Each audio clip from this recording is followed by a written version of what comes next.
Hey, I'm Decathlon Gamer. Welcome back to Draft Day Sports College Basketball. This is episode number 30, and we are in the transfer portal. This is our biggest, most important moment of the season.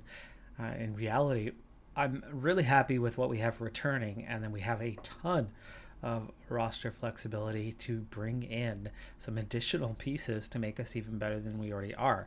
We have right now Geyer, Archie, Love, Robinson, four strong players back. We have Stetson, who certainly did a decent job last season. We have Myron Hammond, who will hopefully progress as he's got plenty of potential. This was somebody that we actually recruited. And then the new recruit, Keith McNeil, at the moment, on first glance anyway, we don't think too highly of him, but he wasn't a nothing recruit. I mean, this was a solid 3-star kind of guy. So a little surprised about how low he is, but he is a true freshman. It looks like, in all likelihood, we will be redshirting him this season. Hammond should be in the mix, but he's going to need to develop his defense, which is at a 17 right now, if he is going to make a bigger impact. But the other 5 are all guys ready to compete. That gives us a point guard, shooting guard, 2 small forwards, and a power forward. One of those small forwards we played at power forward last season, bumping Stetson to kind of part-time off the bench. We could at least do some sort of mix of that again this season, though Stetson is decent enough. He's got the defense to contribute, not a great rebounder. You definitely want more from that, and certainly not a very good ball handler or passer. He's got his weaknesses. It certainly does. But Hammond is not good enough to start. So post is going to be the main area we need to focus on, but we need one very good backup guard. We're going to need at least 2 post players. That'll be kind of the first 3 things we key in on. But we have a lot of vacancies. With 6 scholarships on offer, there's plenty to go around. And there are definitely some players that are interested. Plenty of top 5s, quite a few top 10s. A B, getting plenty of minutes, though not putting up big numbers. Is he really that good? Defensive ability is tolerable. He'll shoot inside. That could be one right there. Could be. Rebounded certainly okay. I'd say for a walk-on player, this is an easy scholarship to hand out. We're looking at somebody who's ready to come in and contribute. So we're going to offer this one immediately, as we are not on his top 5, but we are on his top 10. With 6 scholarships to offer, I don't think I'm risking much by handing this one out. There's another one I would be really excited to have. We are not on his radar at all, but we're going to go straight after this player. Matt Wheel is a walk-on junior, but for us, he's a 4.5-star kind of guy. This is a big-time player who's got some all-around, compared to big schools, big programs. Yeah, he's not that great, but wow on the possibility here for this power forward. We see him as an A, by the way. There's another B right below him, and we might have a look at that one as well. Not enough defense on this one, so we're going to pass. So we did that first round of offers, and nothing came back. But it looks like we still have some good options, so I think some of the guys I did offer to are still with us, like Wheel. Wheel is somebody we were into, and we are top 2 on his choices. So we will continue to look after him. Krukov is somebody I looked after scouting-wise, but we did not offer. He's picking between Arizona and Memphis, so chances are we are not going to get him, but we're definitely going to do an offer, as he is a very, very solid player.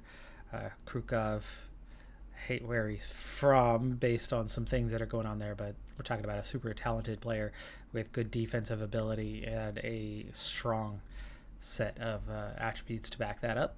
So I'd given out 4 offers in that first wave, and we are on the list for all 4 of them. We're at the top, we're at the top, and we are at the top. Does not mean we're going to get any of them, but right now, for all 4 of those guys, we have made it to the top of their list. We add Krukov now, aiming for 5. That would give us a point guard, 2 shooting guards, a power forward, and a center, which of course we already have a couple strong small forward options. Boy, oh boy, would that really, really help us out. I'm not going to use my other scholarship offer at the moment. I want to see what happens with this group. Okay, we have some news on 4 guys here. Wheel. He's transferring to our school. McPherson. Same. Harris. Thomas. We got all 4 of these guys. So we got 4 of those 5 targets, and that was the ones that it took us 2 weeks, but we got all 4 of them. We'll see if we're still in play for the other one, but it sounds like he might not have made a decision as of yet. We'll see if we've gotten into the mix for him, as he had a couple key schools that were much bigger than us that we're certainly looking into acquiring. So my scouting really is a hit and miss kind of situation. It's not good, and it is not developing at all, which is really frustrating. This game has been notorious for that for many, many years, and it's never been adjusted. It's never been changed. I really wish that is something that they would fix. But as I'm not good at scouting, this is somebody I looked at, Ed Hold, who had some good numbers. But scouting-wise, I saw him as a D, as a 1.5 star kind of guy. Sophomore walk-on. I look at him again because I saw his numbers, and his numbers looked like he could play. Look at him again, and now all of a sudden we see him as a B. Okay, then. He can defend, he can play. I'm probably going to miss out on this one as it's not happening. But giving him an offer gives us actually a pretty good chance of getting him, as he's a walk-on, has no contract or no scholarship of any kind. I think it's going to be a pretty easy steal for us. But that really makes things tricky to trust your scouting when your scouting is so bad, but then not improving. What can you do? But the guy played 30 minutes a game, put up 15 points so he could score and rebound. Northwestern State. So he went to Northwestern, but here's the thing. Look at the accolades. Conference R, all conference first team, Conference R freshman of the year, and player of the year, even though he was ranked 1,558. The guy can flat out play, even if he's not actually very good. So yes, we are giving him an offer. So the last player that I added is Eric Johnson. He is a small forward, which of course I already have, but this was a player that looked a little too good to just let go. Defensive ability is high. I could probably play him at another position, and doesn't hurt to have options. And as a junior, that's only 2 years at the worst, and he's actually got some proficiencies across a number of schemes, including man-to-man down pretty pat. And is the 1-3-1 what I'm running? I think it might be. But anyway, first glance, it's all over the board. All over the board. We have no idea how good these guys actually are. In fact, if you look at the field goal jumper, 5 of these guys are coming in out of 100. What that says is they're good on the outside shot. But what that also says is we have no idea how good they actually are at their outside shots. All of that has to be rejudged, redone in time. And where I saw everybody being good defensively, well, apparently Mike Harris is terrible at defense, and so is McPherson. Thomas isn't very good at defense. The others, though, do appear to be good, but all of this is going to be subjective because I'm just really poor at scouting, and until we actually get in with the team and start practicing, we're going to see a whole new set of rankings where you get a better look at these guys and know a bit more about them. But while it doesn't look fantastic right now, I do believe that some of these guys coming in are going to be pretty solid additions. And even if they don't necessarily improve our starting lineup in any way, we have definitely added some depth out of this group that's better than what we had. So I do think this is a team that's headed the right direction. And if that means we're heading the right direction, if we're getting better than we were a year ago, maybe we're headed for a third straight promotion. Well, fourth, realistically, but third from real conference. It might be a lot of one-star guys, but I'm still excited to see that there is some interest in the state of Oregon now to attend our school, where it was very, very limited in the past. We do have 1 2-star guy, and I'm only going to be looking at these 5 players right now. One of them is a junior college transfer as their, well, maybe I'll push a little bit lower and take a look at a couple more guys, but it's not exactly a large group here. Now that we have entered a new year, it's important to always check in and see how we are progressing. Now, our job goals for this season are identical to a year ago. They want to win 15 games and the conference tournament, so they do think pretty highly of the roster we have intact. And let's start with that scouting. Has it finally gotten above as a 1? No, it is still a 1. Year after year, season after season, it remains a 1. Now 19 on player development, 14 on offense, 19 on defense, and recruiting, 28 coming along pretty well. Now, it's happening primarily on the bottom end of our list, which is no surprise, but we are up to 5 out of 16 players that have at least some interest in attending our school now, and this list started with 2. So we have already added 3 guys in just a few weeks of recruiting, meaning my assistant coach is doing a fairly good job of getting out there and drumming up at least a little bit of interest in these guys. Now, also for example here on how things have changed since a while back, Kirkland. Okay, I just spent 1 full 100% training session of call time on him. So I just kept calling him and nobody else. I got information about location. I got information about playing time. I got information about facilities. I also got information about mom and dad. I also got information about where we stand on his list of schools, which later on, as that changes, we'll update. It'll show where we are. 5 pieces of information in one session, one 100% session, where in that first season, I think we had 2 successes the entire year.